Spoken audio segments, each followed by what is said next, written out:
Et là, je me suis dit, là, c'est impossible, quoi. En fait, je voyais flou, quoi. Il y a un copain qui me dit, ah tiens, je vais te faire un test, je vais te mettre le doigt comme ça pour voir la réactivité de tes yeux. Il me dit, mais mec, tu dors? Donc, tu arrives aux 7h30, le départ est aux alentours de 9h. Ouais.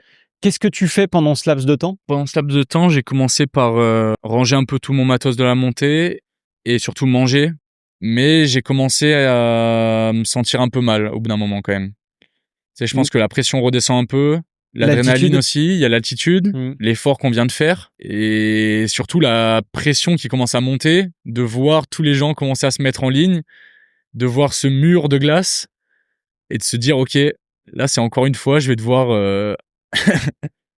prendre le départ de cette mass start avec 500 gars à mes trousses sur un glacier, quoi. Tu te dis, le top 10 est toujours prenable. Comment tu te sentais d'ailleurs? Parce que tu nous dis: «Ouais, bon, j'ai commencé à me sentir pas très bien, mais bon, le stress, le machin». Mais Ouais. tu croyais encore à ce moment-là au top 10? Là, jusque-là, je voulais pas être prétentieux, mais je me disais, pourquoi pas? Mmh. À ce moment-là, plus du tout.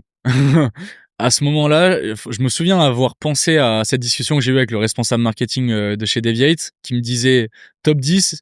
Et là, je me suis dit, là, c'est impossible, quoi. En fait, je voyais flou, quoi.